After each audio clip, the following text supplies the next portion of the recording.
You alright, then me alright, you know you're not strong. Your voice, your music.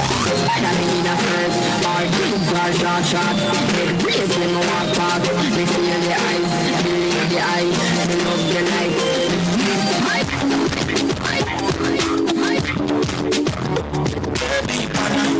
I say we like you all I put you all baby.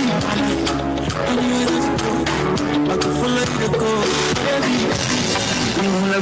You're listening to WGAC 90.3.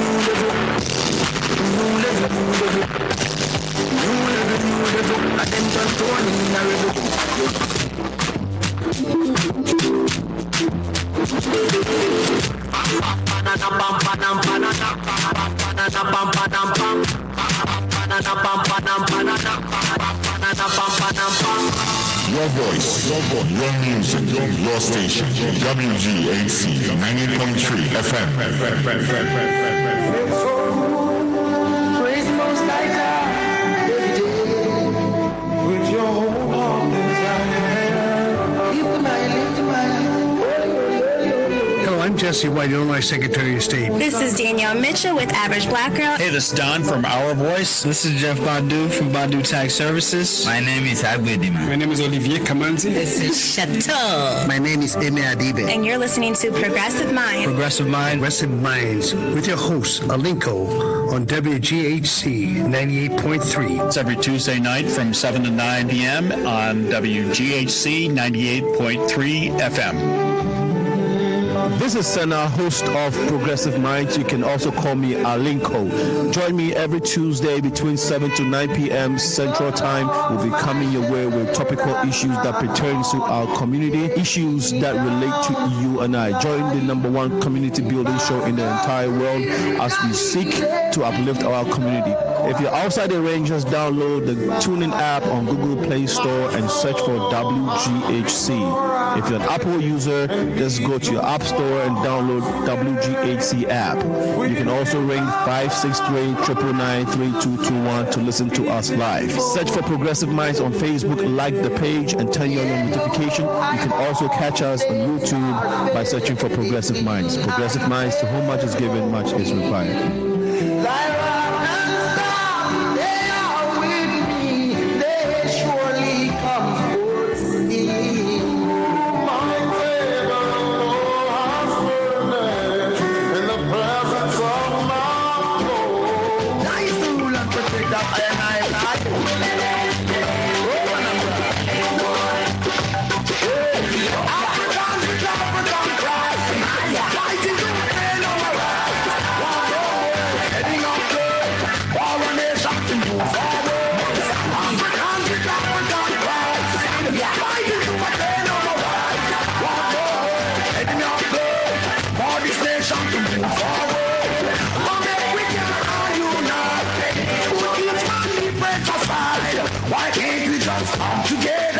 See some tribal walk and fight.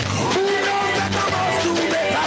As soon as collective inside may not be exposed to education, but surely know from right. Africans with African pride, fighting to obtain our right. One more heading up good for this nation to move forward. Africans with African pride, fighting to obtain our right. One more heading up.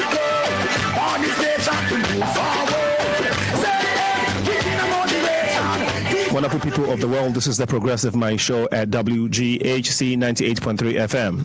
Good evening. You're welcome to another beautiful edition of the Progressive Minds. We are going to be talking to our honorable guest here, who is running for the office of the Board of Commissioners, representing the 13th District in the person of Bushra Amiwala. Very soon we would have this, we will talk to her so she can tell us about her aspirations and why she's running for office. I just want to let our listeners aware that we had reached out to her running opponent, and because of a few reasons, they were not able to make it here. This is a non-for-profit organization, and we are a community radio station. We stand for everybody, and so we definitely did reach out to her running mate, her colleague. In the sports and fitness update tonight, PSG played a 1-1 draw. Actually, PSG played a Champions League game today with Real Madrid and lost 2-1. Over the weekend, there were Premier League games that took place in England. For those of you who are interested in the Premier League, the scores went this way. It was Crystal Palace 2, Manchester United 3, Manchester City 1, Chelsea lost that game. So it was Manchester City 1, Chelsea 0. Brighton 2, Arsenal 1, Liverpool 0. Liverpool actually played a Champions League game today with FC Porto. They tied that game, so it was a 0-0 game. But Liverpool, however, won the first game by 5 goals, and so by way of aggregate, Liverpool has 5 over Portugal, which means they obviously are on the top of the table in the same group with FC Porto. In the health update today, the health department is urging women to basically take the HIV preventive drug called PEP. Actually, PrEP is the PrEP, or it's the PrEP basically stands for pre-exposure prophylaxis. Yeah, that's better than my Pre-exposure prophylaxis. It's a daily pill that greatly reduces the risk of contracting the virus, which is HIV. So, if you're interested, well, this is what the health department is urging all women to do. That will be it for health and fitness update. Stay tuned before we take a musical break and come back. We just want to make listeners that are now familiar with our station. One of the ways you can listen is to download the TuneIn app on Google Play Store and search for WGHC. We are also available for iPhone users on your App Store. So just search for WGHC FM. You can listen to this program, and you can also visit our website WGHC FM, and you can listen live that way. The number to call in case you do not have all these options to listen to is 563-399-3221. 563-399-3221. Stay tuned. We shall be right back.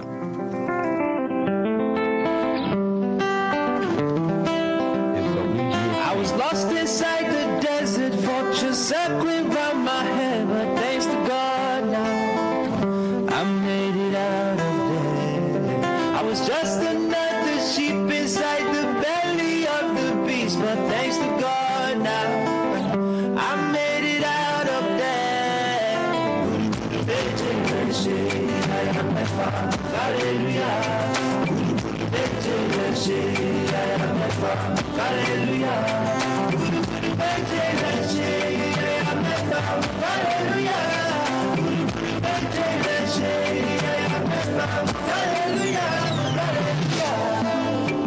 This ain't lucky, no.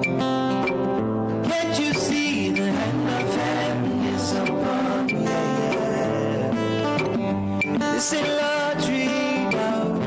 This is 40 days and 40 nights. Seek and ye shall find. I say, Mom, more butter to your bubble, more blessing to your talika. May God give you all the barika. More butter to your hustle, more butter to your bubble, more blessing to your talika. May God give you all the barika.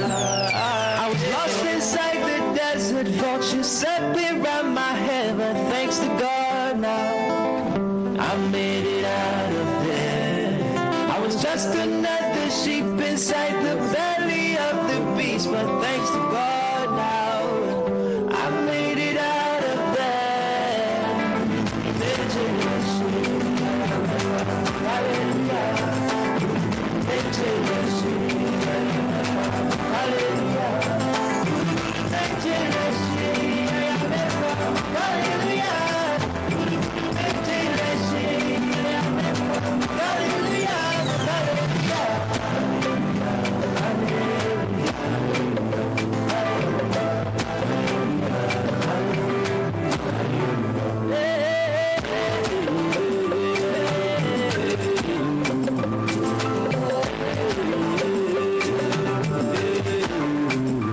I see clearly now. Sun's outside and the night has turned to day. I see clearly now. Used to be lost and God showed me the way. Welcome back to the Progressive Mind Show.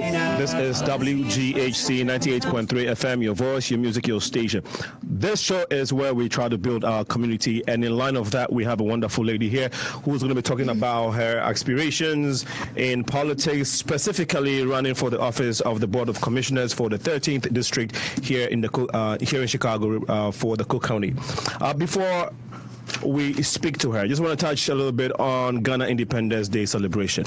I'm sure a lot of people have seen on social media the Ghanaian community here, represented by, or I'll say led by the Ghana National Council, with the leadership of Pakwesi, my own friend, senior brother. I admire him a lot. We are going to be celebrating Ghana's Independence Day. The venue is Chateau de Mar. The street address is 8301 95th Street. It's in Hickory Hills here in Illinois. If you look up Chateau de Mar, you would find it. It's on March the 10th. Time is from 7 p.m. to 1 a.m. A ticket is $40 for a 4-course meal, including dinner, desserts, and good music. Now, if I say dinner, dessert, actually $60 for a 4-course meal. So if you want to taste good African cuisine, especially Ghanaian cuisine, the number one jollof makers, which is Ghana, you want to be at this event. Okay, we'll talk more about it. But something that I just want to say a little bit about the significance of celebrating our Independence Day. A lot of people are saying, should we? And I know my own friend and brother, the legend of this house, Nana Kofi, NK, has his opinions. So does a lot of people. I think, regardless of the situation, Ghana is supposed to celebrate their independence. Wherever you are as a Ghanaian, wherever you find yourself as a Ghanaian today, I think that it's in the right direction that you celebrate Ghana's Independence Day. And why not? We celebrate our birthdays regardless of the situation that we find ourselves in, right? We recognize if it's your birthday, no matter how poor or rich you are, no matter the mistakes you made in life, whatever it is, you acknowledge it. And there's a need for us to celebrate these moments of our life. Ghana had its independence on the 6th of March 1957. And so 60 years onwards from 1957, are there things to celebrate? Yes, why not? I would say that one of the countries, arguably one of the peaceful countries in West Africa, if not the entire Africa. If you know Africa very well, we've had our struggles and our troubles. A lot of the countries in Africa have had their political and civil issues. But we thank God that Ghana can proudly overthrow a president here and there, which was very minor. We haven't had the Rwanda kind of situation, the Congo kind of situation, and Liberia kind of situation. We thank God for that. At a point in time, Ghana was the home. Was a home for refugees coming from Liberia. Ghana actually played a major role in establishing peace in Liberia. And so a country of this caliber, with all the natural resources that we have, regardless of the problems and the situations that we have faced, I think that it's worth celebrating. Now the Independence Day of Ghana is worth remembering. Yes, we've had mistakes. Yes, we've had some faults, but I sincerely believe that at this point in our life, we have to celebrate it, not only to say that, yes, we are 60 years old, because at that time, a lot of the countries that had independence with us, which is the Malaysias, the South Koreas, have long developed. Yes, we know that, okay? But all is not lost. Okay, so we know that we have something to celebrate. So on the 10th of March, come to Chateau de Mar, which is on 83rd 8301 95th Street, Hickory Hills here in Illinois, to celebrate with us. The time is 7 a.m. to 1 a.m. Later in the show, if you have anything to say, you can ring in. I'll give you the phone number so you can talk to us about Ghana's Independence Day. All right, we would switch the conversation now to our wonderful guest here in the person of Bushra Amiwala. Welcome to the Progressive Mind Show. Hi, thank you so much for having me today. You're welcome. And so a little background about you tells me that you lived in the suburbs. You were born here in Chicago. You went to DePaul. Tell our listeners a little bit about who this wonderful lady is and how you decided to get into politics. So I kind of used to shy away from politics when I was younger.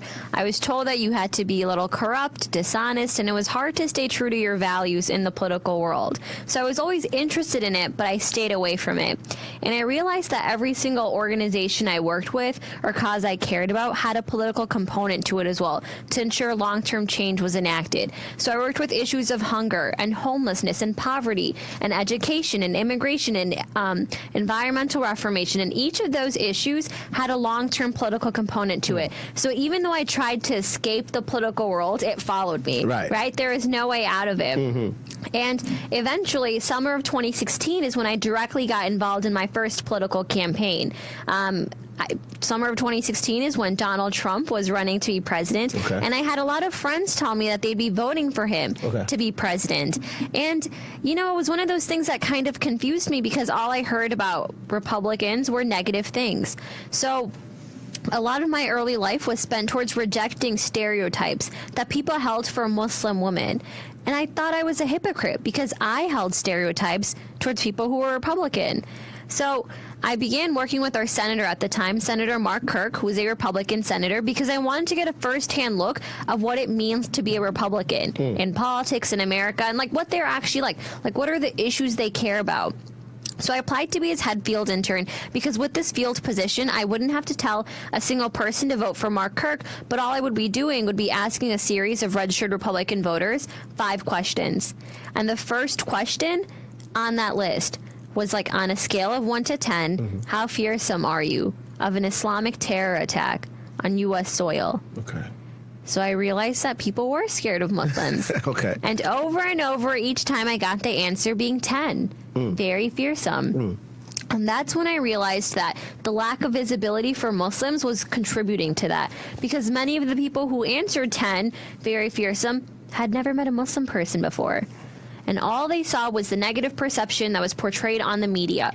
So all of that in the back of my mind, when someone then asked me to run for this position, saying that it's part-time, you have to be 18, the current commissioner would be retiring.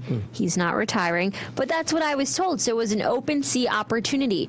So I figured, what do I have to lose?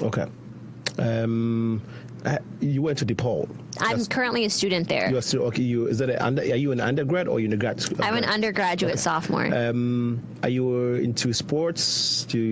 Apart from curriculum activities and politics that now you've taken interest in, what are some of the things that interest you? I wouldn't say sports. So growing up, like, in high school, I was involved with almost every club and activity you could think of except sports. So I was on the debate team, I was on the mock trial team, I did DECA, which is a competitive business club, involved with philosophy club, and all these different clubs, but never sports. I really enjoy baking, desserts and pastries and things like that, and I really enjoy makeup. So those are some of my hobbies. Not very interesting, but... So how many districts make up the Cook County? So there are 17 respective districts that make up of Cook County Board. And some of the areas that are in my district, the 13th district, include Evanston, Skokie, Wilmette, Morton Grove, Niles, Lincolnwood, Kenilworth, Winnetka, Glenview, Glencoe, and Northfield. And I think I got So if you became the next commissioner, board member for the 13th district, you'll be representing all those communities. Yes, all those communities. But although I'd be representing the 13th district, respectively, on the Cook County Board, I'd also be a voice for all people of color, people from immigrant families, and young people as well, because there isn't a single person who represents people of those backgrounds on the county board. Have you seen the movie The 13th district. I'm struggling tonight in pronouncing the word 13th. District 13? Yeah. Have you seen the movie? No. What movie? Oh, District 13th. I haven't watched 13th. a movie in a whole year. Like Yeah, that District 13th is a very nice movie. I think you should see it. I mean, Okay. you're talking about District just brings to mind that Yeah. movie. It's not nothing special to it. I'm just saying it just reminds me of the movie. Oh, okay. All right. Okay. So you running currently. I know you just mentioned, which is interesting, the issues that are facing the minority community, the Asian community, and all that.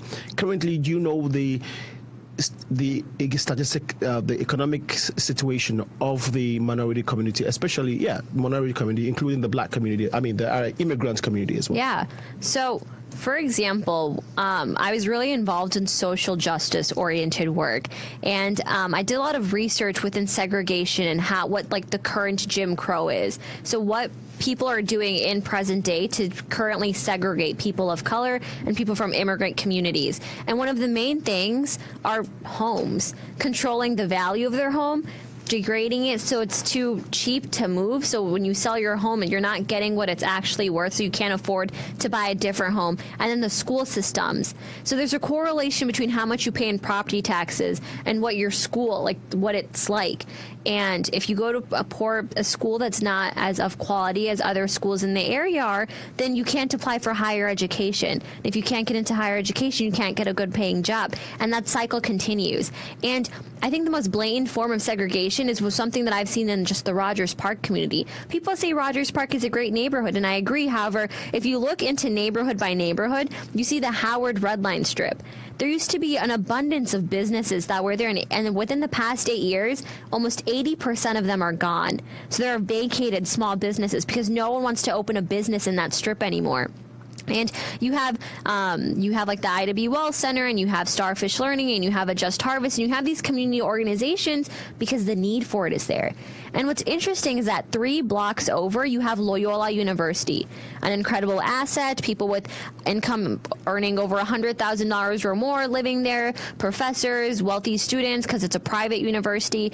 And these places are 3 blocks away from each other. So the average income you get is skewed. And seeing that Rogers Park is made up of, it's so diverse because you have half black and half white and some Hispanic, but it's all segregated. So it's not diverse if it's segregated. And that, I think, is a prime example of modern segregation. I see. It looks like the towns that are under the umbrella of that are in the 13th district do not necessarily have a lot of, I would say, immigrants or minority people. So we actually do. Okay. So the 13th district is actually majority either immigrant or community of color, but they're just not the ones in power. So in our district, we have, for example, Skokie is almost 60% either immigrant or people of color. Okay. 60%. But the thing is, these districts are gerrymandered. They're drawn in a way that sort of makes it so that these people aren't the majority. So you have been unable to elect someone who looks like yourself on any respective position. So state representative in particular, you have a huge South Asian population or a huge Assyrian community population, but the districts are drawn in such a way that they can never band together and elect someone who looks like themselves. What you speak with a lot of passion. Oh. Yeah, and it's admirable. I love that. Thank you. You obviously have passion for what you were standing for and why you're running for office. Yeah. Where's the passion coming from? I think it comes from just seeing myself in the shoes of all of these people, because these are all issues that not only can affect me, but once has affected me. So, for example, when I began sort of working for better, different communities, I started off with the issue of hunger. And I started with hunger because I saw it as a universal issue. And what bothered me about the way we treat hunger is that when it's the Thanksgiving time, we're all donating canned foods, but in high school, I went up to my administrator and I said, why don't we have a canned food drive in March? And they're like, oh, well, it's not the holidays right now. Let's wait until Easter. And it's like, but we do not need a holiday to address the issue of hunger. It's an issue that's pertinent year-round. So I worked with this organization called the Just Harvest, where we gave a hot plate of food to every single person that walked in through the door every day. And talking about food stamps, for example, the first day of the month, we'd serve around like 150, 200 people. One of the last few weeks of the month, we'd almost serve up to 400 people. Why? Because people are running out of sort of like their food stamp benefits. And it's showing that the amount of money that they get is not enough because they have to come to our sort of vicinity to get dinner. And giving someone a hot plate of food is such a temporary solution to hunger. I can give you food every single day, but that's not solving the root cause. Okay. That's not solving the long-term issue. And growing up, like, we would visit Pakistan a lot, where my parents immigrated from, and I saw hunger as an issue there too. So, and if you don't eat for 12 hours, it's something that you can feel, right? So empathizing with someone else's problem or their emotions is something that can't be taught, and you just can't fake that either. And I think that's where it comes from. You have a lot of drive for poor people. I mean, or maybe I can rephrase that and say less deprived, or people who need more help.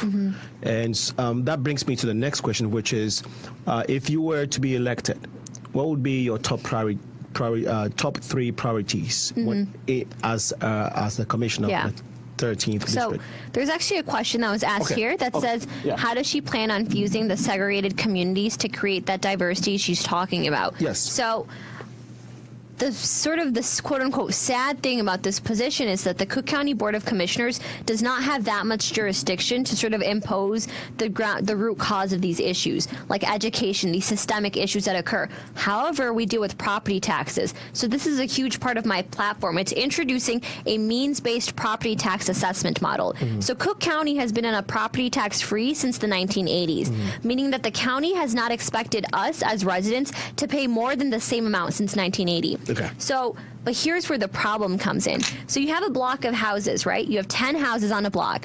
And for the past, since 1980, we've expected those 10 houses to give us $100,000.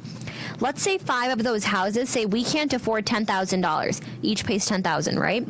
5 of them say we can't afford that. They appeal their assessment, and each of them pays $7,000. Okay. So the other 5 that are on the block that didn't appeal now have to pay $13,000 each, because we're on a property tax freeze, and we all have to somehow come up with $100,000 on this block. And that's what the current model looks like. Okay. So when my family moved to Skokie, we were paying $6,000 in property taxes. From where?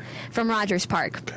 And then after 8 years of living there, it almost doubled to $11,000. So my mom went to go find a solution, and they told her to either just move or just appeal it. And my mom came home that day and said, "What does that even mean?"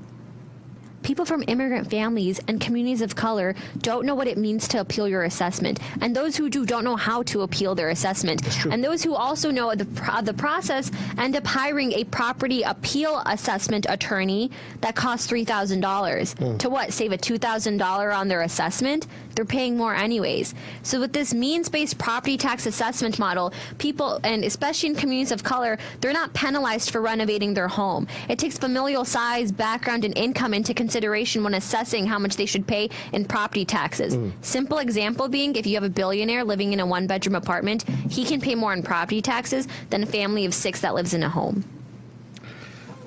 I hope that answers your question. Jafar, I hope that, yes, exactly. I'm sorry, Jafar, I couldn't catch your question earlier, but obviously she caught it, which means she's paying attention and she's very sensitive and in tune with people on the ground, because she caught it before I even did. And so thanks for asking the question, Jafar. And Mushfiq,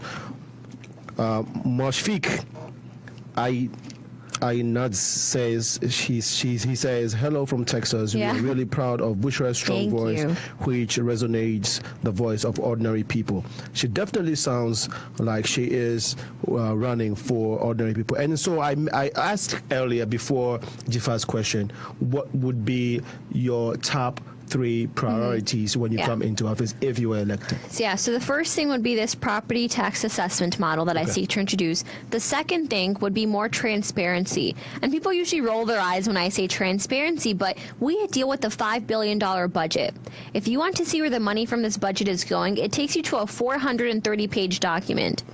none of the county commissioners break that down into accessible language for people to understand, for people from immigrant communities to understand, for people with limited English knowledge to understand. As your county commissioner, I would break that down to everyday colloquial language. So, for example, a third grader and a Harvard PhD student both can understand where the money is going. How easy would that be? I mean, break it down a 400 document. 400-page document into smaller bits for everybody to try to grasp. How is like with charts and graphs and simple bullet points. You don't need the entire breakdown. You can be like, it's going to the jail, it's going to the hospital. You don't have to break down where, but just get an idea. Because when I first decided to run for this position, a lot of people asked me, well, what does the County Board of Commissioners even do? And I realized, I was like, why doesn't anyone know what this position does? And I had the opportunity to talk to a lot of like newspaper people and local press, and I said, why don't you all cover what the Board of Commissioners do on like their monthly basis? And they said, the work is boring. So I guess they see like the work to be boring and not as exciting, and we don't deal with sort of the more pertinent issues such as education and gun reform. And people often ask me, well, my stances are on those issues, but unfortunately we as the Board of Commissioners don't have jurisdiction over that. I was going to go into what your office does specifically, and so we would like you to elaborate a little bit more on what the office does. But before that, you mentioned your top priorities would be one, for poor and hungry people, to the property tax, if I'm correct. Sure. And then the transparency. So mostly the property taxes and transparency. I feel like this position would help leverage the work that would help impact people who are from lower income families, but I don't think my position would directly be able to impact that. I think the property tax model would help influence that. But the final thing that's a part of my platform is just bringing attention to our budget and where we're spending our money. And hopefully with the legalization of marijuana, we'll see undercrowded prisons, because most of the people who are put behind bars are those who can't afford to pay their cash bond when they're given it. So, for example, if I come up to you and I say, oh, like I'm going to arrest you because of this crime, but if you give me $200, you're free to go. But what if you don't have $200? And this current cash bond system is still something that hurts, again, people from low income families, because who has $200 to pay on site if someone arrests them for something? Currently, is there any provision if you don't have the cash to pay your bond? No. You don't. So yes, you're put behind bars and you wait for a trial. And then you tell the judge that I don't have the money to pay this. And then the judge looks you in the eye and says, are you sure you don't have $100? Have you experienced that? I personally haven't, but I've seen it. You've seen someone? I sat in the courtroom once. Okay.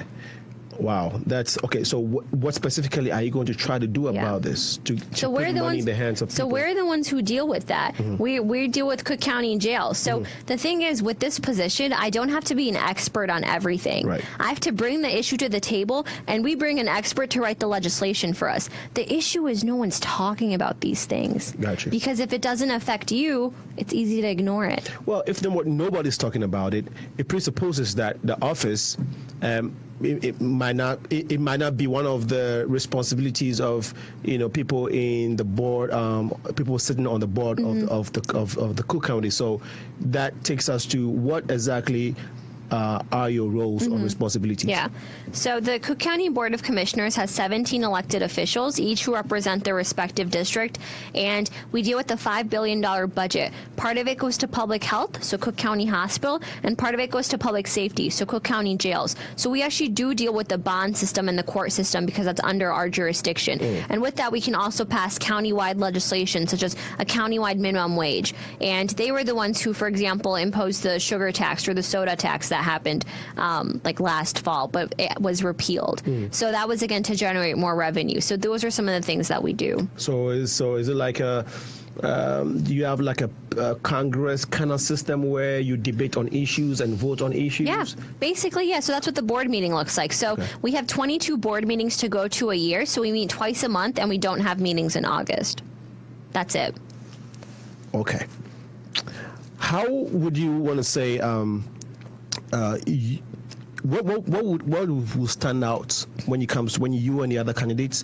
What is so peculiar about Bushra that people should look at and say, okay, this is one unique that she has that nobody else has, and so we're going to give her our vote? Yeah. So It's very clear that I'm the only first candidate who has experienced some of the issues that I'm talking about. Some of the candidates in this race talk about segregation and the prison system, but honestly know nothing about it. They haven't seen it firsthand. They haven't talked to someone who's experienced it. So they're blindly just speaking on behalf of communities they honestly do not represent. You said that you've seen people in the courts go through some of the things that you've just talked about. The bonds. The bonds, okay. What shows that some of the candidates have not done the same? They haven't talked about it. They haven't talked about it. Yeah.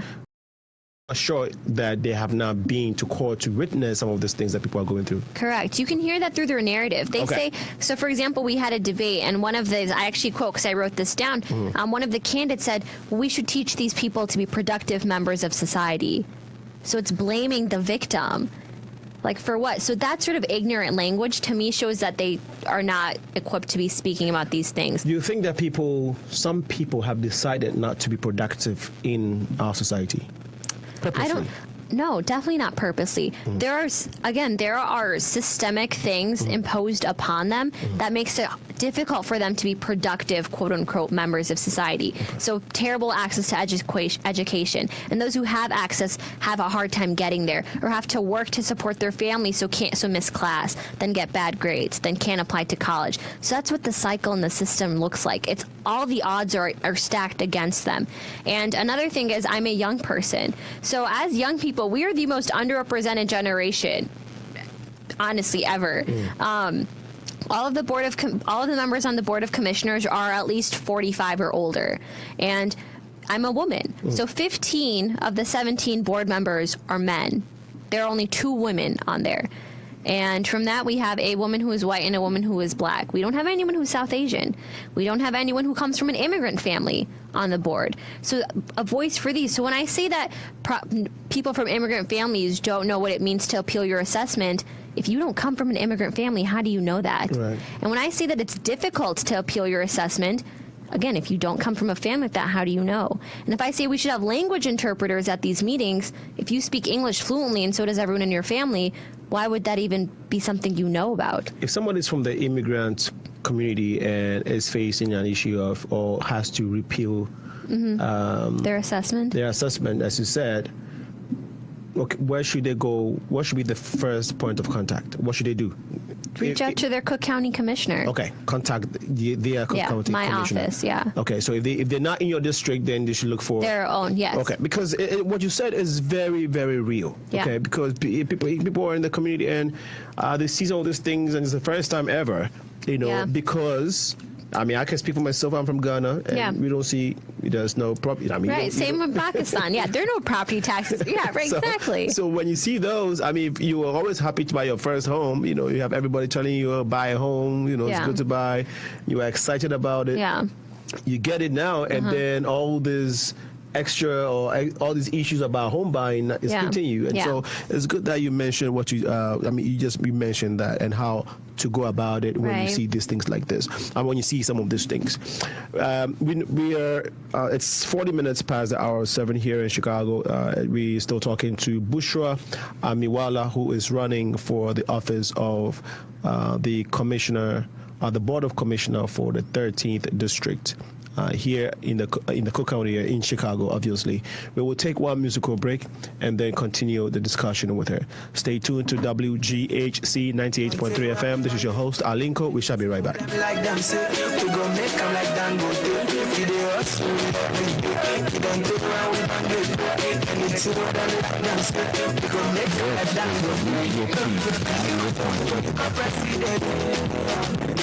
So maybe one day you will become governor.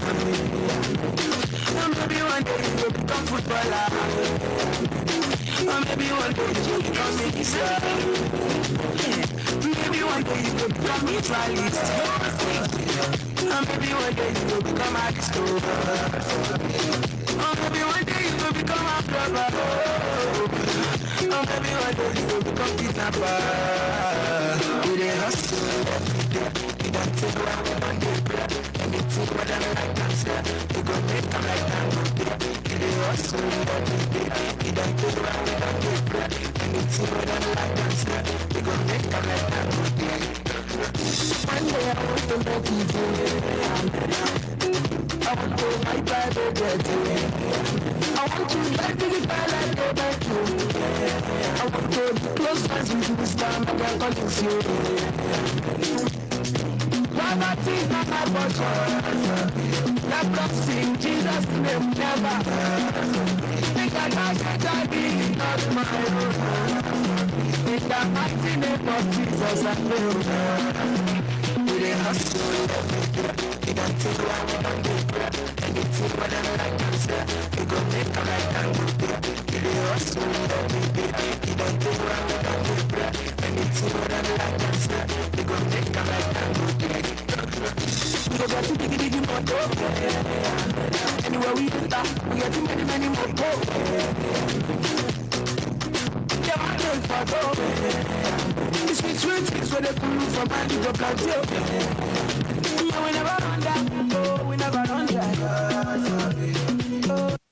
WGHC 98.3 FM. Your voice, your music, your station.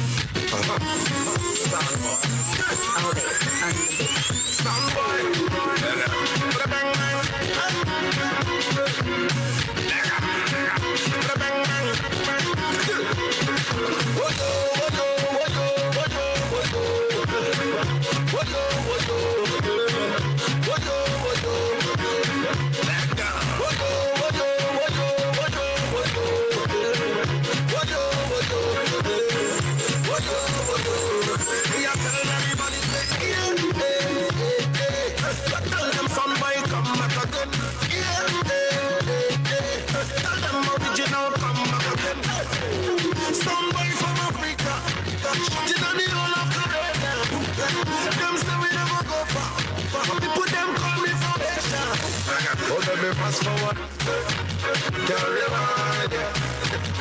Baby, fast forward, I love the way you run, yeah. So, baby, fast forward, I love the way you run. Baby, fast forward, carry on, yeah.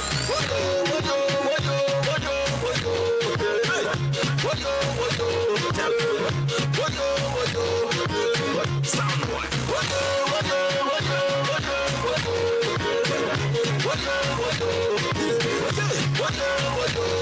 Me a back and thing, yeah. Original come back again, yeah.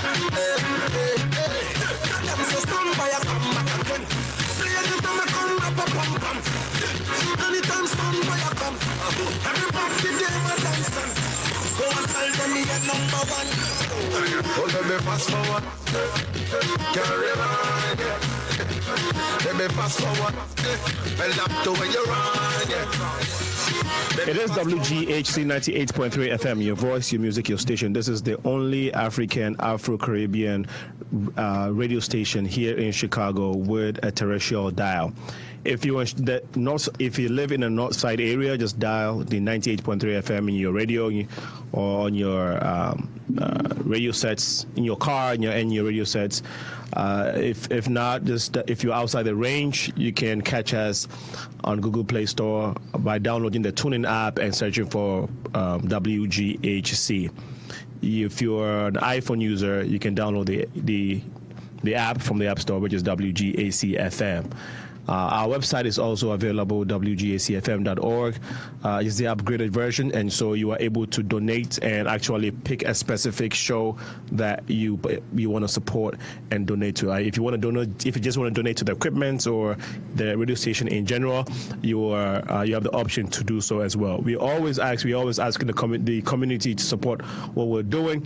It goes a long way to help us in doing the good job that we're doing and upgrading our equipment. This year, we want to go to the suburbs, so we need your help to be able to grow and do what we're doing. Jifa asked a question again. She says, you have a lot of passion and vision. How easy do you anticipate your vision to be achieved on the board?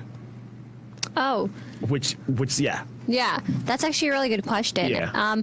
I think people in general, I think one of the reasons why people have been so receptive to me as a younger person running is not because of what I have to say, but it's because why I'm saying it. And I think that hits sort of like the heart. Whereas what you're saying hits the mind, but why you're saying it hits the heart. And I think it will be recepted really well, and it has been. I've already seen it, and that's where a lot of my support comes from. Everyday individuals where what I'm saying really resonates with them. They can see what I'm saying as like practical issues, and it almost kind of bothers them that it hasn't come up before. And I think that the board of commissioners needs someone like this, and I'm really excited to bring that fresh Do perspective. you foresee any challenges in implementing your visions? Yeah, not sure on the board of commissioners in particular. However, there are many challenges just running against someone who's already been established and is in office. So, for example, one challenge is that there's this database called the VAN, and this database, you can look up a registered voter in your district who is a woman who has voted in the past 3 out of the 3 primary elections and target that voter in particular. I don't get access to that database. The Democratic Party restricts my access from that. Why? Because I'm challenging someone who's already in office. And the person who's in office is the only person that has access to that. So another challenge is that he has been there for 16 years, so he has 16 years worth of name recognition than I do. However, with that being said, we've still garnered impressive name recognition in the district, which I think is really exciting, but that's why every time an opportunity such as coming onto a radio show or a TV interview or anything like that, I never say no. I always come up to it, regardless of what I've had going, which is one of the reasons why I'm here today, because if one person finds out about my candidacy through this who lives in my district, then of course it was worth it. Absolutely. Yeah. Are you getting support? How are you getting support for your campaign? It's from everyday individuals. So a lot of campaigning is getting money. Money is what legitimizes your campaign and your candidacy. And I have out fundraised the incumbent, the person who's been sitting there. How? From individual contributions, from small business owners, from teachers, from neighbors, from families, from friends, and they're all single dollar donations from people who see my message and believe in me, from college students that have $10 and say, hey, maybe you can buy one t-shirt with this. People give what they have, and it adds up because you have a lot of people giving what they have. And you believe that it's because you're speaking their voice, you're talking on their behalf, you're speaking their language. I think so. I would like to think that that's the case. I recently had a fundraising dinner on January 31st, and we had 450 people who attended. Wow. So that's what a movement looks like. That's what my support system So you have looks a grassroots movement that's going on. Do you have an online website where people can maybe Yeah, okay. I do. It's www.amiwala2018.com. So it's AMIWALA2018.com. My Facebook page is probably the most up to date, along with my Twitter and Instagram, which again, just type my name on either platforms and you'll find my accounts. Some of our listeners would like to hear it. So if you can take your time and tell us your social media handles and how people can get in touch with you and support you. So one of the things that also I think appeals to a lot of people is that I personally respond to all my emails, and I just think it's interesting that most candidates do not. I don't see why you wouldn't. Why would you not respond to your own emails? But I respond to every email that comes through my website. So as I mentioned my website earlier, it's AMIWALA2018.com. If you go on there, there's a section right on the homepage where you can type a message to me. Come straight to my email, my personal email, and my political email. I'll respond. Always do. And then your Facebook page is? Yeah, it's just the facebook.com/Amiwala for Cook County Board. And my Instagram is Bushra Amiwala 2018. So my first and last name, 2018.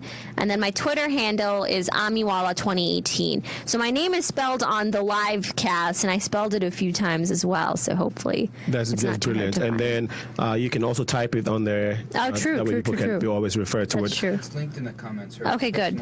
Okay, all right. Good. Okay, our producer is helping us with that. So tell them just check the video title. Okay. If you want to check her out, either she's giving you information. You can also you can always go back to Progressive Minds on Facebook. Yeah. When you look for her name, and all the information you're looking for is there. If you want to contribute or actually give us an idea of how we can better show, you can send it to info.progressiveminds@gmail.com. info.progressiveminds@gmail.com. And also, yes, Ernestina, can you text the information of your brother's funeral for me, okay, so I can read it out? I want to, but I don't have the details here. If you can text it, I really appreciate it. What are some of the qualities that you think that every elected official should have in order to govern people? The first one is empathy.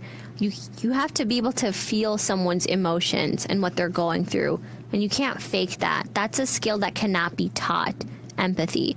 Another one is courage. I think you should have a leader that is independent and is fearless, and I think a courageous act is me running, just in today's political climate itself. And I think the final skill or trait that a leader should have is integrity. They should be honest and true to themselves. So, for example, I was offered $54,500 worth of corporate special interest money. I said no. Wow. So that's what integrity looks like. And this is just money that was supposed to be given to you so you can to help for my campaign. Wow. It was from the soda companies: Coca-Cola, Dr. Pepper, PepsiCo, Snapple, and another Coca-Cola pack. When was this? This was in September, and I made a video about it. It's on my $54,000. $54,500. That's the maximum legal amount you can give to a candidate in the state of Illinois. That's a lot of money. And it was not easy to say no. But going into this, I knew that I wanted to be different from every politician in Cook County. And to do that, I had to say no to special interest money. And I don't want to serve corporations. I want to serve the everyday people. So that's where I'm getting my money from. And I'm sure there are more of them coming, right? There are other special interest money coming from other angles. So that was the main one because again, what else do we do? You know, we did the soda tax, so that was why got their attention. Okay. And I was against the soda tax, which is why the soda companies thought that I would take their money. But just because I was against the soda tax doesn't mean I'm in favor of large corporations exploiting human health for their personal economic gain. You've mentioned some of the challenges that you're facing. Mm-hmm. What are some that you personally would want people to know, and how you want people to be able to help you in that aspect? So I think the biggest challenge that I'm seeing today, so yesterday was the first day of early voting, and election day is March 20th. And a lot of the people I'm appealing to are young people, again, people of color, immigrant families, and basically people who normally do not vote in primary elections especially. So I need to win this primary election because that's where my largest challenge is. The general election will be a little easier because it's a historically very democratic When is district. the general election? November 6th. Okay. So March 20th, I need people to vote. And the thing is, people think that their votes don't count or that they don't matter. And maybe for the presidential election, that's the case because we have the Electoral College. But for these local offices, every single vote counts. 20 votes can be the difference in the deciding factor. 1 vote can be the difference or deciding factor. And this is going to be a very close race. So I need every single person who supports me to go out and vote. And every person who's listening who may or may not support me, please go vote as well, because your vote counts. So I don't care if you're voting for me or not. It would help if you are, if you live in my district, but if you're not, your vote is very valuable to the people who are running. And they're running to serve you. They want to represent you. So make sure you're casting that vote wisely. And I've noticed that a lot of the reasons why people don't vote from these communities is because they don't know how to. So I've had to explain, this is where you register, this is how you register, this is where you go, this is what location you have to go to, you ask for a Democratic ballot, my number is 91, like explaining all of that. And people say, well, you're wasting your time teaching people how to vote, just focus on the people who are voting anyways. But no. Okay, so teach people how to vote now. People who are listening, who have not voted before, who want to do it. So this is actually on my Facebook page. It's linked on there. There's a link on my most recent post, and you click on that link to see if you're registered to vote and where your polling place is. If you're not registered to vote, you can vote the day you go to vote. Early voting has begun, so you can go to a polling place such as, if you're in my district, Skokie Village Hall, Evanston Covenant Church, a few others. All of that's on the county clerk's website. And you go there and you need 2 forms of ID to register to vote. So a state ID or a driver's license is good, anything that has your address, and then a credit card works too because it has your name on it. And then you're registered to vote. same day. And then you ask, do you want a Democratic ballot or a Republican ballot? So my name would be on the Democratic ballot, for example.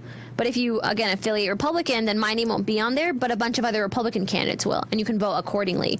So the primary election is about picking the best Democratic representative and the best Republican representative. And then both of them sort of, again, go head-to-head in We'll go November. against each other in November. Yeah. That would be beautiful. I'm hoping we can get you guys here for a debate. Yeah. And I know our people, the community would appreciate it, so they can hear it firsthand from you or what you're planning. What are the plans in place right now if you don't get to be elected? I don't know if I personally would run for office again, but I for sure would support any young person, first-time candidate, person of color, person from an immigrant background to run for office. Why? I would encourage them and I would support them because I see the value in it and I see the importance behind it. And it's just insane that there aren't people representing these communities. So I would encourage them, I would support them, I would serve as a mentor to them, and I would hopefully be someone who's able to guide them and give them advice, because when I decide to run, who could I have turned to ask how these things are done? And you wouldn't want to try it again? I don't know if I would. What is the term when you get elected? It's a 4-year term. It's a 4-year term. Mm-hmm. Yeah. But if you have the passion to serve the people, I think you keep trying. Yeah, maybe. But I think that there are many other ways to do so as well. I actually want to start my own organization, and I think I would probably focus on that. And I don't think that I should be the only person from these communities stepping up. And I think me taking a step back gives other people to step forward. How optimistic are you for the 20th of March? You know, I'm actually really optimistic about it. I have very impressive name recognition. We were making phone calls and going door to door to people in the district. Almost everyone knows who I am. And a lot of them are really excited to vote for me. So I'm very optimistic about it. And I'm serious. It's going to be a very close race.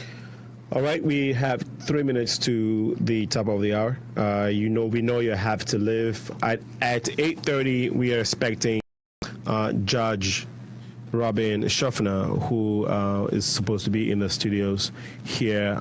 If she comes, we will definitely continue with an interview with her. If not, we would the program will continue regardless. Can you run up for us, please? We only have 2 minutes. Your last words. Yes. Yeah. So when I was collecting petition signatures to get my name on the ballot, I started by standing outside of the mosque. And people said, stop focusing on the people who do not matter. The people who are young, the people who are just from immigrant backgrounds, and again, people of color. They're like, these people will not vote for you, and they will not vote against you. And they won't donate a single dollar to your campaign. So stop focusing on the irrelevant people. I don't see them as irrelevant. So they're basically who I'm focusing on. And I really, really hope we can collectively prove them wrong on March 20th. That's what I want to leave you all with. And on March 20th, who should they look for? Who should look for? Who should the citizens look for when they want to vote on March 20th? They should. What name should they look for? They're very contested governor's race, attorney general races. No, I just want you to reiterate your name. Somebody may have missed it. So on the ballot, what name should they look for? I mean, obviously they should look for the name Bushra Amiwala, ballot number 91. Okay, that's what I was looking for. All right, we have been talking to Bushra Amiwala, who is running for the office of the Board of Commissioner for the 13th District, and which is the North Shore suburbs. Good, the North Shore suburb here in the Cook County.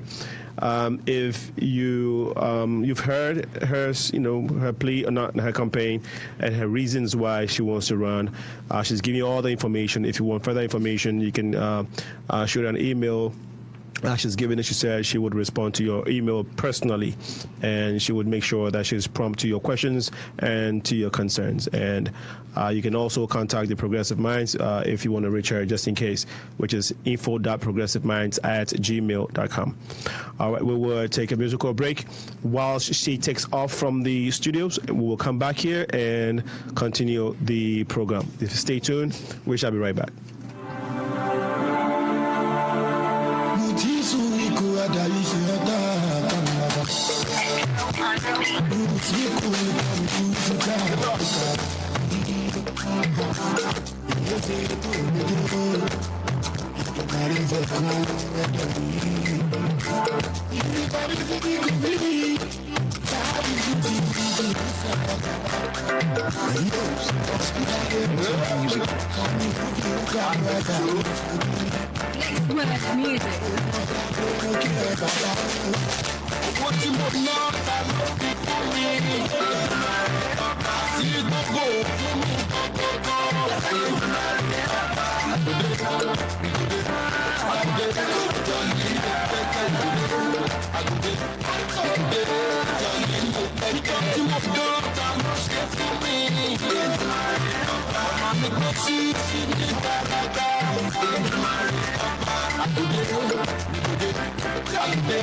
Every day I'm living my life like no tomorrow. Nobody knows tomorrow, but I know today. 24 hours on the road. The moving power. One day the kitty one can be cool. The ones they rule. They tell I hear you. They give me Moses and Romeo. Na mercy, na mercy, na mercy, na mercy. Everybody will know that no before me. See the boat.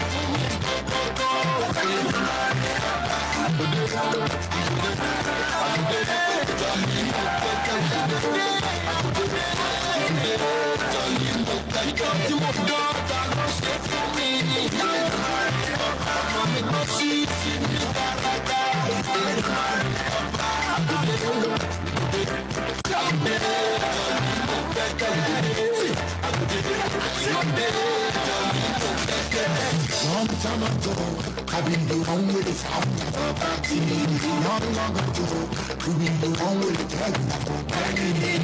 My party shit, I got the exclusive Music Plus. Playing by that queen, I'm family.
Gotta keep my eyes open.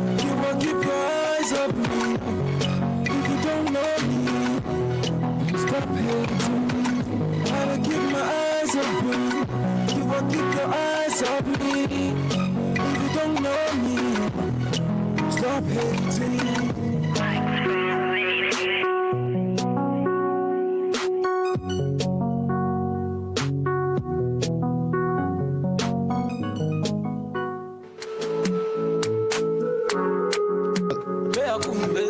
All right, people of Chicago, you're welcome back to the studios of WGHC. This is your host, Alinko, with the Progressive Mind Show. We just spoke to Bushra Amiwala, who is running for the office of the Cook County Board, the commissioners of Cook County Board, representing the 13th District. She just left the studios, and we are expecting Judge Robin Shofner at 8:30. If she shows up, we hope that everything goes well. We know there's traffic in town. She also has a lot to do as a judge and a servant of the community, and so we're hoping she can make it here in the studios. Before she comes, though, I was talking earlier about Ghana's independence, and I just wanted to mention a few things as to why I believe that it's in the right order to celebrate Ghana's Independence Day. As people living in the diaspora, we have tried to organize ourselves. One of it is the Ghana National Council. You can say whatever you want about it, all the imperfections, but it's a good start. It's been in existence for some time now. It's been doing what they can. They've been doing what they can as a council. There have been changes. I believe in progress, and I don't see stagnation. So there is progress. Each day, people want to be better than they were before. And so I believe in this.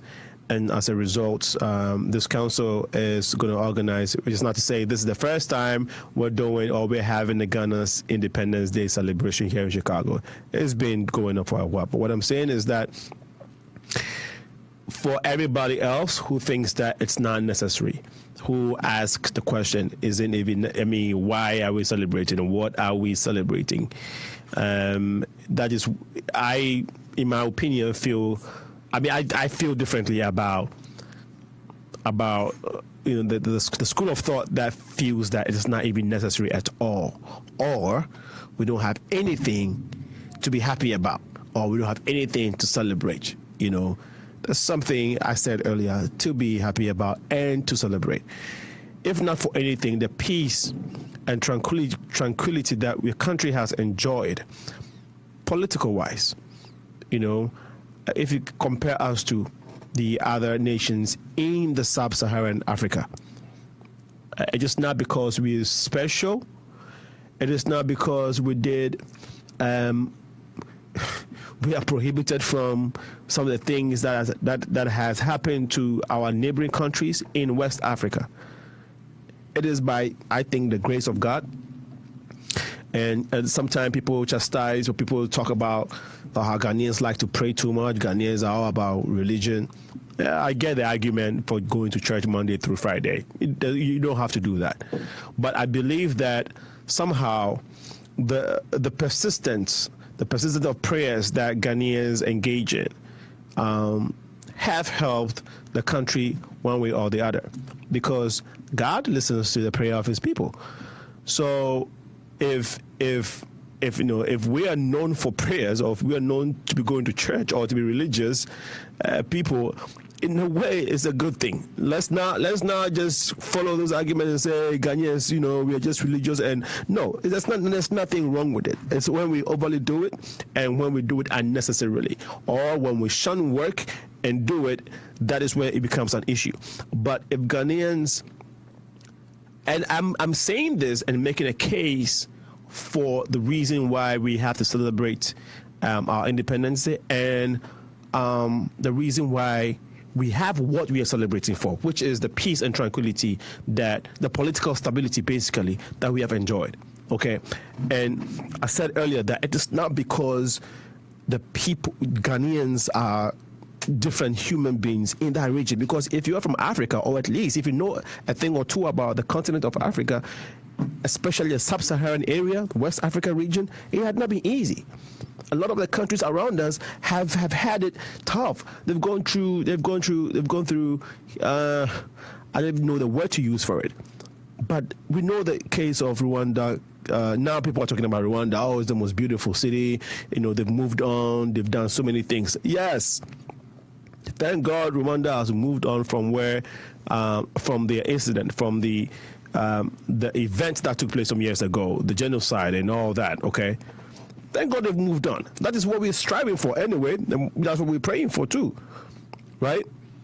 But would the peace and the development they are enjoying now replace the precious souls and lives they have lost in the past? It can never be replaced. The most valuable asset of any nation or any society are the humans. It's the human beings, the people. And if you've lost, do you know how many? Do you know who? Do you know if we could have gotten the next Dangote or the next UN leader, probably from Rwanda or Liberia? Who knows the kind of leaders or the kind of extraordinary people that we would have gotten now or in the future, who we had lost in the continent of Africa through civil war and political disturbance and genocide and all this nonsense that we have, that some of the countries in Africa have endured.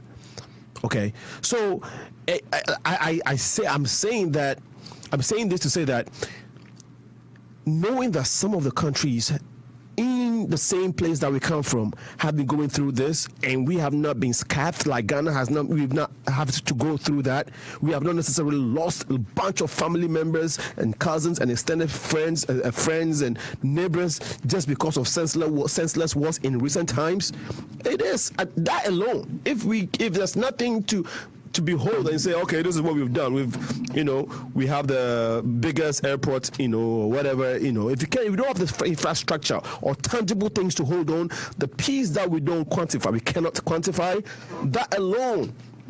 If we celebrate that alone every year, look, I'm good. Again, it's not to say that it's not necessary to look for the other things that are, to strive for economic development, socio-economic, socio infrastructure, socio and political growth, and what do you call it? Basic or general economic standard of living for our people. I'm not saying we should not strive for that. I'm not saying I accept our current way of life. I don't settle for mediocre. It is not my portion. If you know me as Alinko, if you know me as Sana, you know that is not what I strive for. That is why we have a show called Progressive Minds. Okay, but what I'm saying is that let's pause for a second and look at some of the countries that are around us in Africa, in West Africa, and see what they have gone through in the past when it comes to political instability versus what we have endured. And for that alone, give credit to the Almighty God who had given us that opportunity, because it hasn't been by our strength. Had it been by our ways alone, who knows? We may have had a worse situation, because our leaders have not been fair to us. People have had to deal with a whole bunch of nonsense. People have had to deal with a whole bunch of bad policies. We also deal with corruption, okay, in large proportions. But the people of Ghana have somehow endured all these turmoils. We've changed political parties, different ideologies, different philosophies. All that has been, we've gone through all that quite peacefully, and so up until now, if we haven't, we have not necessarily experienced any political turmoil on the soil of Ghana, and we are living to see another 6 March without any of those. I think that there's a reason for us to celebrate. And so on the 10th of March at the Chateau de Mar banquet hall, you would see a whole bunch of Ghanaians and other loving people from the diaspora, sympathizers of the Ghanaian community or the African culture are going to show up, and we want you to show up as well. So the Chateau de Mar, it's 8301 95th Street, Hickory Hills, here in Illinois. The time of the time to be there is 7. We are going to be closing at 1 a.m. And between 7 and 8 a.m. is going to be jam-packed. There's going to be awards, recognition segment. There's going to be dance. There's going to be a whole lot of fun. The food is the major part. The food is the most important part. Most important part of the entire event. You want to taste delicious. I see Joe rubbing his belly now that I'm talking about African food or specifically Ghanaian food, and he knows I'm going to be talking about jollof. You don't want to miss any of that. There's going to be wache and all kinds of food, and it's going to be just beautiful. The colors, And so just show up on the 10th of March between 7 to 1 a.m. at Chateau de Mar, and you're gonna have a blast of a time. The ticket is going for $60, which includes 4-course meal, which is dinner, dessert, and the drinks as well. Make sure you're making room for. Make sure you come along with $60. Now invite a friend and tell a friend to invite a friend. Bring your family if possible. Your kids who may not necessarily be exposed to the African culture or the Ghanaian culture. You want to encourage them to come and see the hospitality of the Ghanaian people and why we are celebrating our independence. It's 17 minutes past the hour of 8, and we're still in Chicago. It's Central Time, because 17 minutes past 8 p.m. Central Time here in Chicago is the day of our Lord. It's a Progressive Mind show here, and your host is Alinko. We will take a musical break and then come back, and we will wait as we wait for Judge Robin Schaffner. Stay tuned. We shall be right back.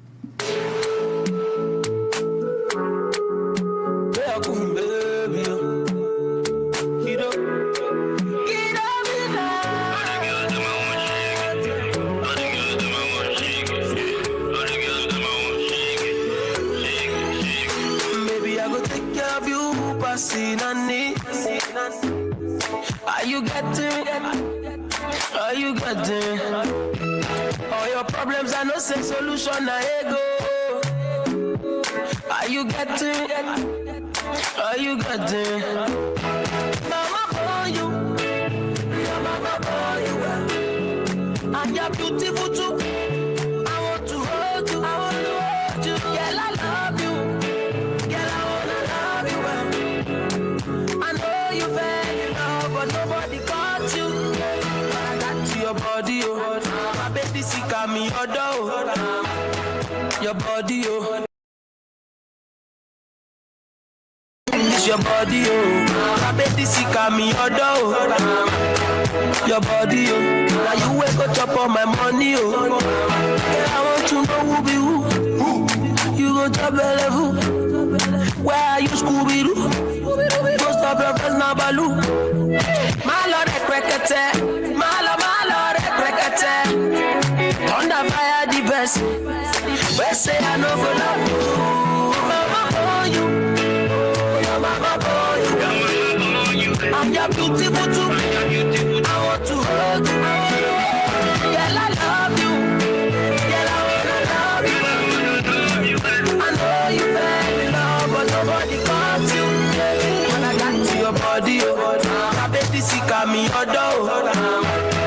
your body, oh. Now you wake up chop on my money, oh. I like this your body, oh. My baby sick of me, oh. Your body, oh. Now you wake up chop on my money, oh. I'm gonna stick with you like a bamboo. Are you getting me? Are you getting me? The petty best, you're my door, you tomato.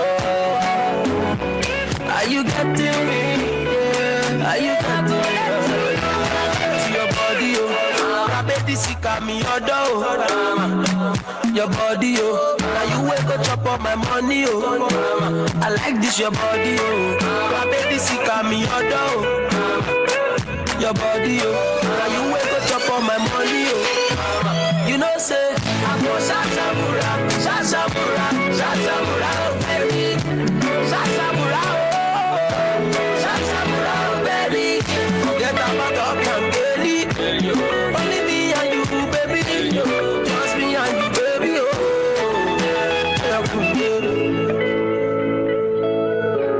Mix smells up. Maria, Anna Maria, Maria Rosa, Yeguenosa, Maria, Maria Rosa,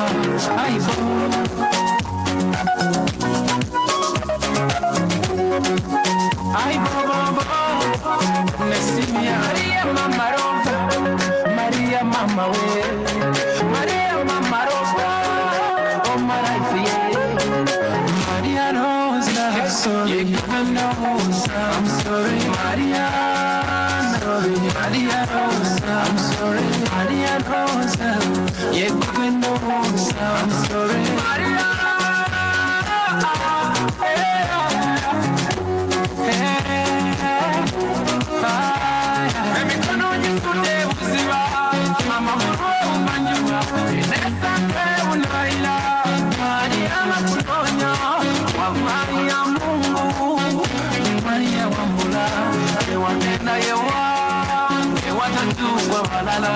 Maria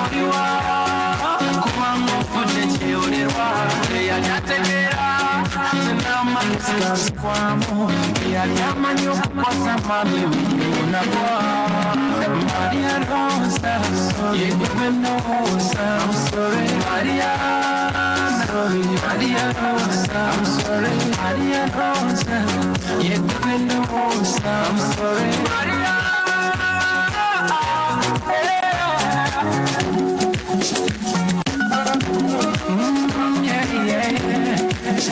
I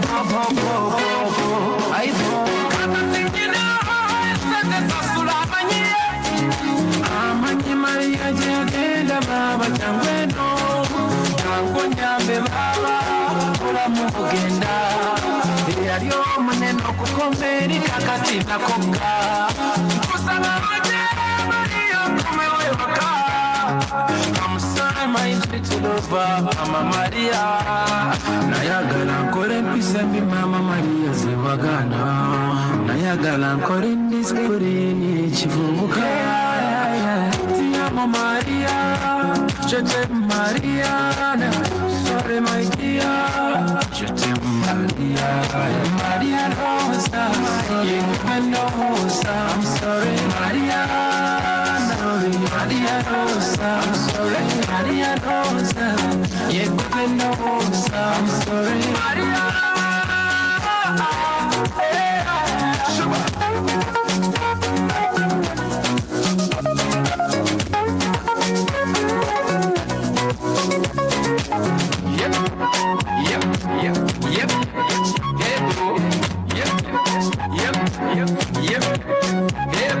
Maria Rosa, Maria Yeguenosa, Maria, Maria Rosa, Maria Rosa, Yeguenosa, Maria, Maria Rosa, Maria.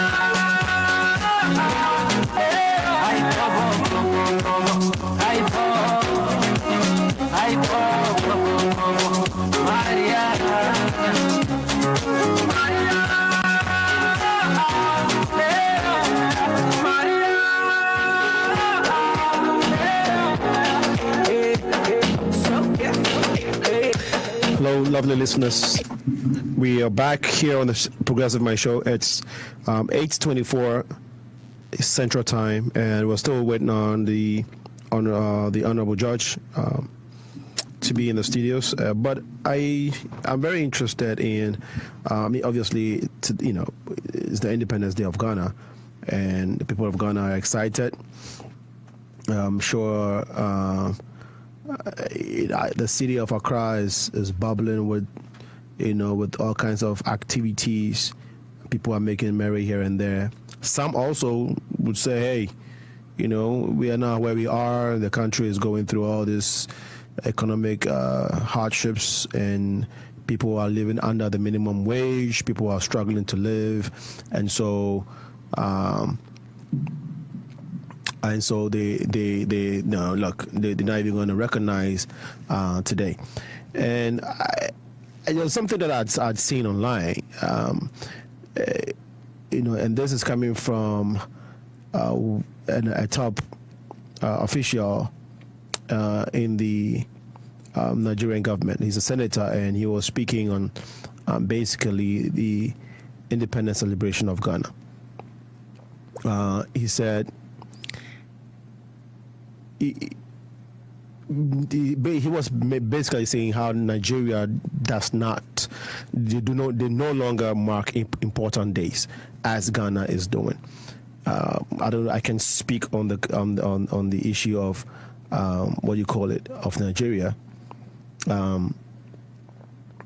but I'm going to read a paragraph from this article. Just bear with me one moment. I'm looking for it. It says, this is the senator. I think I found it here. Let's see here. Yes, his name is Senator. He's a Senate president, and his name is Dino Melaye. I'll just read a few paragraphs here. He says the lawmaker was reacting. He says that. Oh, I'm sorry. I think my computer is still loading up. Okay. He said, I feel sad and ashamed this morning as I physically see the cultural and national demonstration of love, unity, and purpose exhibited by Ghanaians here at the Black Star Square in Accra, Ghana, as Ghana celebrates their 61st independence and 25 years of uninterrupted democracy. That is the point I was talking about earlier. This article just came to my desk. Came to me a few minutes ago, and somebody was nice enough to send me this one. And I'll read that portion again. It says, I like the portion that it says. That he says, I physically see the cultural and national demonstration of love, unity, and purpose exhibited by Ghanaians here at the Black Star Square in Accra, which is the capital of Ghana, as Ghanaians celebrate their 61st independence and 25 years of uninterrupted democracy. Please underline 25 years of uninterrupted democracy. It is not to say, oh, okay, is it a benchmark of success or development? No, but I know what I'm talking about, and I appreciate it if we have had 25 years of uninterrupted democracy. It is not all nice and dandy yet, but uninterruption is what I am pleased about. I like the fact that we haven't had to go through some of the things other people have gone through. He continues saying, it says, he says, Nigerians have stopped celebrating anything. Independence Day, Democrats Day, Children's Day, our Independence Day is now a low-key event in the presidential villa. Now, it's not an issue of comparison here. No, I'm not comparing Nigeria and Ghana. But what I'm saying is that somebody else who is not in Ghana acknowledges it's from afar. Sometimes you see you don't value what you have until you lose it, or you don't see the value of what you have until it's gone. And so people from outside look on the inside in Ghana and say, we like what we're seeing. It seems nice for you that, or at least you have this valuable thing called peace that you have enjoyed for some time now in this era of democracy, which all of us are practicing. Okay, I don't know how many socialist countries are there on this planet. I don't know how many, apart from maybe North Korea. I can speak of Iran. I don't know how democratic it is, but I know North Korea obviously is not. And so in this modern era where most societies are democratic and are striving to be more democratic, I feel like it's a valuable thing and it's a thing to celebrate if Ghana has gotten here and have not had to endure the issues that went on in Rwanda, Liberia, Sierra Leone, and so forth. And I said earlier that people recently have been comparing Kigali, which is the capital of Rwanda, a lot to Ghana, and say, oh, look at Kigali, Ghana is doomed, Ghana will never do well.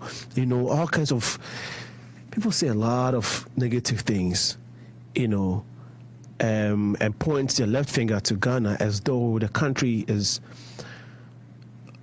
I would say this again.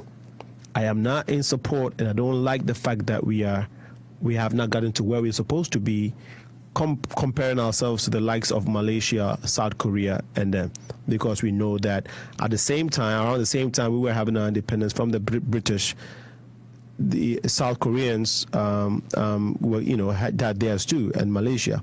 And as a matter of fact, it's common knowledge that some of the I think one of the main a sector of the Malaysian economy is palm oil. I mean, the palm oil industry. They had to become and learn the making of palm oil from Ghana, and they are doing exploits with that. Basically, what we're trying to say is Malaysia has far developed than Ghana. The standard of living is nothing compared. I mean, nothing comparable. We can't even start going there. So the benchmark is higher. We have to strive for more. Our politicians, our leaders, somewhat have failed us. They failed us economically. And I'll say socially, politically, in a lot of ways. But I think I would take this failure with, the aim or the prospect and the hope of getting better over the situation that happened in Liberia, okay, or Kigali. Since the norm now is comparing Kigali or Rwanda to Ghana. Let me just take Rwanda. And I said, I would take anything over what went on in Rwanda. If you want to contribute to this conversation, or if you want to say something about Ghana's Independence Day, why we should celebrate it or not, you can call 773-942-7163. 773-942-7163. Sorry, 773-942-7167. Yes. I don't know where the 3 came from. 773-942-7167. Before I continue with this talk or my viewpoint on Ghana Independence Day, the celebration of it, Muftardin, I know you just joined the feed. Selassie Amekuji, bro, we have to continue our conversation. We didn't finish. Happy birthday to your beautiful wife, Jifa. Long live you and long live your family. Say my regards to the kids. I know you had a wonderful party. Selassie, you didn't invite me, but no shaking. I'm still your brother. Jifa, I bought you small, but no shaking. I'll come chop akpala later for home, okay? Some hot one. Frida Atafin is also watching. Jocelyn Akofa, thanks for joining the feed. Joseph Awinyonga, my brother, what's up, man? Ernestina, please text me. If you can text the information regarding your brother's funeral on this, as you're watching me on the feed, so I can read it out for you, please. I'm trying to find it, so please help me out. Adam Shah was on earlier, and Gregory Cash is also here. Mary Nigelvort says great. Nadon Francis says hello. Hello, Nadon Francis. Rebecca Mode is watching us. She says Ghana is a great country. I believe that. Ghana is a great country. Fermin Martinez is also watching. Hello, Reverend. How are you? Zain Baluk says obviously when this is in reference to the candidate that was here earlier, Bushra. All right. Fatima is also watching. Hey, Fatima. Farima, how are you? Ludacris. Hey, Ludacris, you're back in town. I heard. I hope to see you soon. I hear you came back with a bang. I'm yet to see it. Rita Semeko is also watching us. Ghana is 61 years old. And on the 10th of March, at Chateau de Mar, the Ghanaians in the diaspora, specifically in Chicago, we are going to be storming the place. We're going to be having fun. We're going to celebrate peace. We're going to celebrate progress, which has some more work to do. And some in a lot of aspects. I mean, I know there are issues with 110 ministers the president has at the moment, which I think is ridiculous. Exorbitant amount of money paid for websites, which is crazy. Corruption, issues of corruption here and there. Lack of proper infrastructure. You know, our roads are bad. Some of our roads are bad. You know, we have a lot of them that are bad. You know, I agree, which is causing a lot of death, accidents on our road. You know, and all these other things that you and I are aware of, other issues back home. Cost of living. Now we have oil, but the cost of fuel or petrol is still very much unaffordable for the regular people. I get it, and I hear it. There will be a time for us to discuss that. There will be a time for us to talk vehemently on how things can be improved and how we as a people have to help. See, on the issue of that, development or helping and growing our country, I think the citizens also have to start taking responsibility of our country, of our communities, of our homes. We can do the little things. We can stop throwing garbage out of cars or out of lorries and taxis on the highways and on the streets. You know, these are habits we can stop, to help our country. I think the dependence of leaders and political figures has been a norm over the years. Too much dependence on them, on political figures. So they literally feel that they have to spoon feed us. And so they manipulate us, they use us. But if we can just go into ourselves and use and call on the ingenuity God has given us, to start making things, to start producing things, let's not necessarily consistently rely on the government. I know friends who are making it in Ghana and are not connected to the government. They have no government connection. They are not working. They're not. They do not have corporate job, 9-to-5 jobs. But out of their own ingenuity, they're making genuine money, good living. They're buying homes. They're buying lands. They're buying cars. Someone said, if we ship all the cars that we ship here, the folks in Ghana that buy them, they buy them cash. Sometimes you wonder. All right, one of the people that contributed to what do you call it? I would say I'll come to that point. But a country that has had Kofi Annan, a country that has had the former president J.J. Rawlings, a country that has had Dr. Kwame, all the natural resources in the world, the country that has had 25 years of uninterrupted democracy, a country that has not had a major civil war to the demise of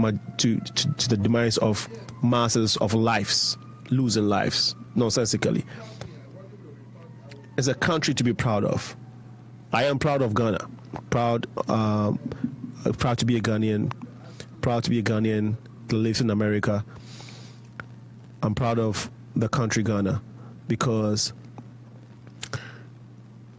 we have come a long way and there's a lot to be done. But there are countries that are envious of us. Not because we have everything going, but we have certain things that we are enjoying now that a lot of countries are craving for.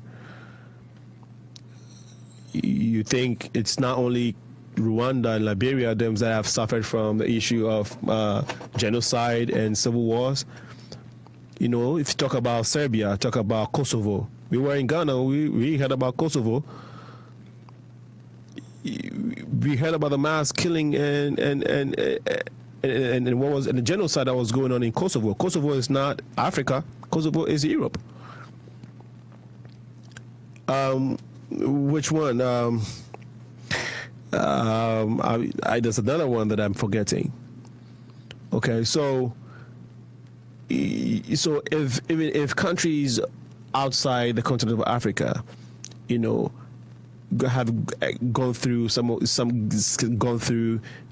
genocide and civil war and have lost lives for no reason or for the greed of a particular group of people, and a country like Ghana has not have to endure or go through that, I am happy that we have the peace that we have now, that we have the economic stability and economic and political stability that we have now. I am glad that we can speak of that. I am glad that, yes, you can just take a plane, you know, if you want to go to Ghana and go back home peacefully. Have there been issues currently of, you know, armed robberies here and there? They've always been there. They are in every society. Okay. I'm glad that at least, look, nowhere cool. Nowhere cool. Even here, this country where it is the beacon of the world and modern civilization, America. You know that you've heard of the recent mass school killing, right? Shootings. It's already had 18 school shootings already. Okay, from January up to today's 6 March. I haven't yet heard about a mass shooting in Ghana in schools yet. At least we don't have that problem to deal with. And we pray to God that it doesn't happen. Like, that's what I'm saying. We have our portion of problems to deal with. America has this. Russia has this. China, Asia, Europe, they have their problems. They are dealing with them. But to be calling our country or to point our left finger to our country and to be losing hope already because of the troubles that we are facing, I don't believe in it personally. I sincerely believe that there's hope for the future. All we need is life. What matters is life. Because if there's life, there is hope. And there's hope, then there's something to live for. So there's no point in throwing the towel, castigating the country, Ghana, and literally speaking as though there's nothing to celebrate. Gosh, let's count our blessings and name them one by one. There are some things that we as a people of Ghana, you know, should be proud of and should be happy of. At least you were here. Look, in was it a year ago? The southern parts of Cameroon had to live 6 months or almost to a year without internet because the north part of the country, I mean, again, that's what I said. Every country has their issue. They have their own political issue going on, and so the northern part, at the point, shut off internet to the entire southern part of Cameroon. We had a show on that here. We had a show on that. When the people go to demonstrate, the government raids bullets on them. They shoot them. In Cameroon. At least we don't see that. Ghana, if you have an issue, if students decide to demonstrate, you demonstrate as much as you can, as loudly as you can. I haven't yet heard the government of Ghana shooting down its own people because they're demonstrating. Yeah, those small. I mean, like, there's a row, somebody gets hurt here and there. I mean, that's what we're talking about. But broad day life, mass, massacre of human beings by the governments that are supposed to lead its people, that one, I know here I'm here too. It hasn't happened in our country yet. And I say to the glory of God that this one alone, we should celebrate. I thank God for that. That a neighbor is not going to call you from Ghana. It's like Cameroon example that I was just giving you and say, oh, my brother, I can't even talk to you. I can't connect you to you on the internet. I can't do this because the internet has been shut on this part of. Imagine the whole of the south of Ghana, maybe Adan. No, Adan is east, right? Say maybe it's from Sugakope all the way down to the Volta region, the entire Volta region. Okay, being shut off, being cut off from internet. Just because the northern part of Ghana has power or are in power and decides that, well, because of some political issues, we will starve you of this service or this amenity or this particular thing, we will deprive you of it. We have the power, so we will deprive you of it. Friends and relatives don't call you from Ghana and say we can't even step out. We can't go out after 6 p.m. or 9 p.m. or 10 p.m. Somebody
it's not flow. I mean, you know what I mean.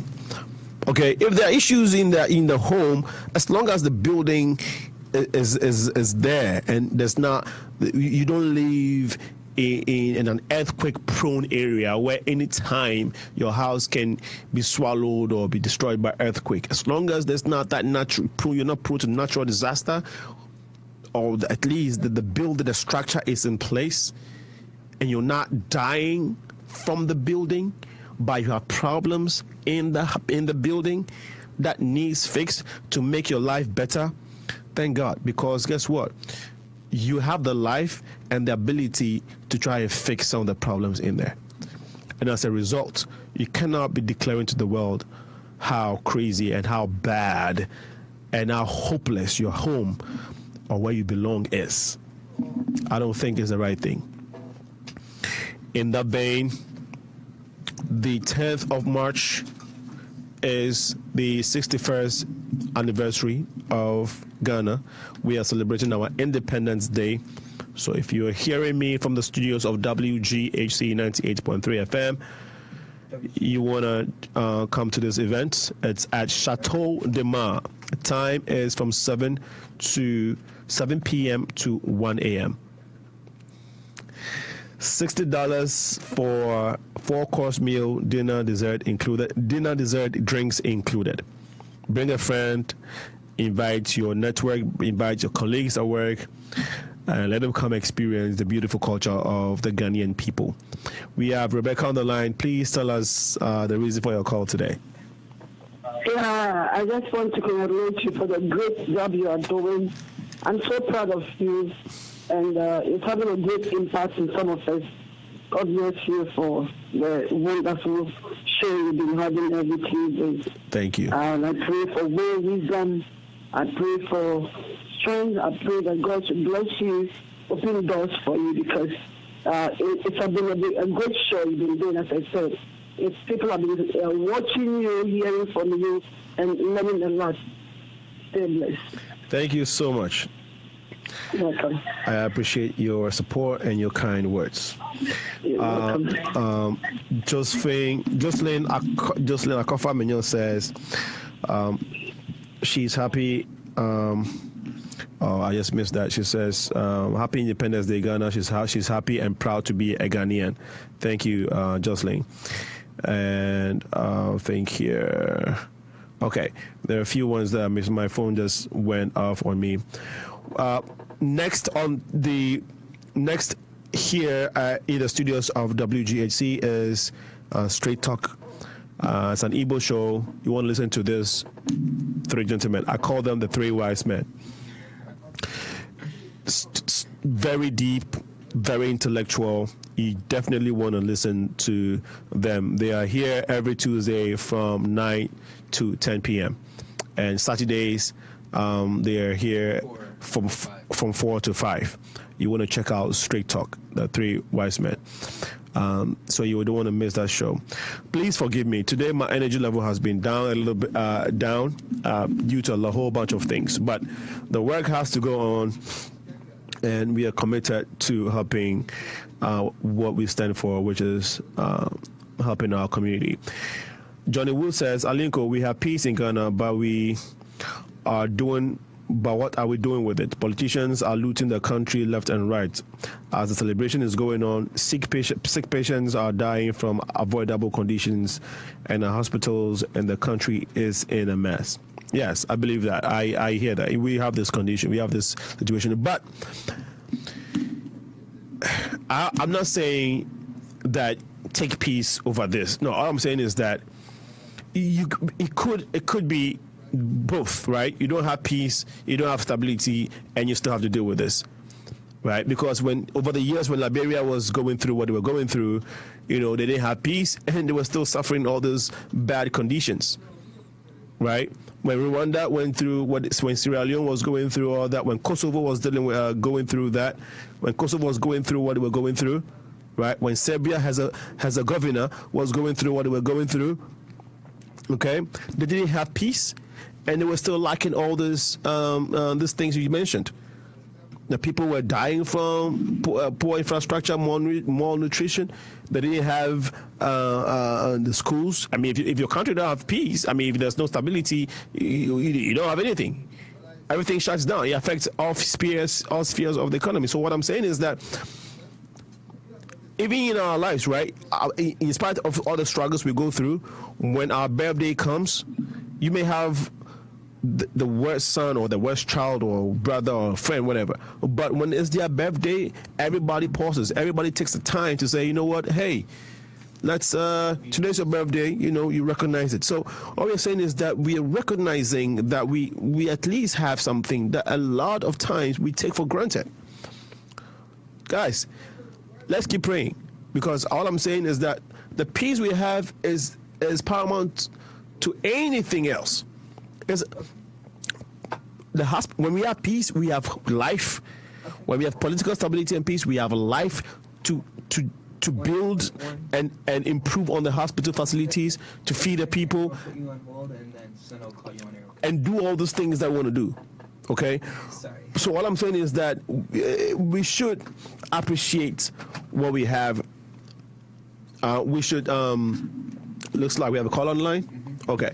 Caller, we only have 2 minutes. The next show is about to come on, so please tell us briefly why you're calling.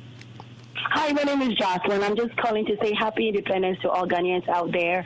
wherever you are, if you're a Ghanaian, you should be proud that we have a country we can always go to, no matter what the circumstances is or the situation. It's fixable. We are also alive, and it would take us to make a change. So let's be proud of our country, and let's go back and make Ghana a better place. Happy Independence, Ghana. Thank you. Happy Independence, Ghana. Oh, Maia Ellen, just well, I'm sure you've been. I'm just seeing you now, so you may have not just joined us. You probably have been on it for some time. She says, "Happy Independence Day, Ghana." She's not Ghanaian, but she says, "Happy Independence." Thank you, Maia Ellen, for joining and for wishing Ghanaians a happy Independence Day. Regina Ya Obeng is also here with us. Thank you for joining us. Well, we only have 5 minutes to go. Actually, we don't have 5 minutes to go. I'm supposed to be wrapping up now for the next show. Interesting conversation. Well, it wasn't meant to go this way. We were expecting some political figures who didn't turn up, but in the absence, we have to do what we have to do, and it's Ghana Independence Day. So I kind of, it's good that we talked about this thing and taking the time to pause to realize what we are celebrating and why we have to celebrate our Independence Day. Johnny Woods, your point well noted, but I still believe that it's worth celebrating. Ghana's Independence Day is always worth celebrating. Whilst we have life, we can fix our problem. There's hope for the future. Let's keep doing it. Let's work as citizens. Okay, let's be involved. Let's do our part. Let's keep praying. Let's keep holding our leaders accountable. I know that things will get better. It will change. It's not going to be like this forever. If young people start getting involved in politics, if we stop staying aloof, if we stop being nonchalant and stop paying attention to our political system, okay, we can elect leaders, young leaders with vibrant ideas, with progressive ideas that can take us to where we want to go to. But being apathetic to the situation is not going to help us. On this note, I would like to thank you all for listening. Folks that joined us on Facebook, folks that are listening via the dial or online all over the world, we thank you. For those that called in, Rebecca and Akofa, thank you so much. Those of you who wish to call in but didn't have the time, thank you too for your kind thoughts. Next week, Tuesday, we shall be coming your way again. Do not forget that on the 10th of March, 7 p.m. to 11 a.m., Chateau de Mar is the place to be at. $60 for a 4-course meal, a 3-course meal, including drinks. You cannot miss this. Invite people to come and see the beautiful culture and the beautiful people of Ghana and the African community. The world is watching. We are happy to be in this country of America and in the state of Illinois and in the city of Chicago. We appreciate everything we are seeing here. Let's use what we have learned and the intellect we have acquired to help others. To whom much is given, much is required. God bless you. See you next week, Tuesday, 7 to 9 p.m. Bye-bye.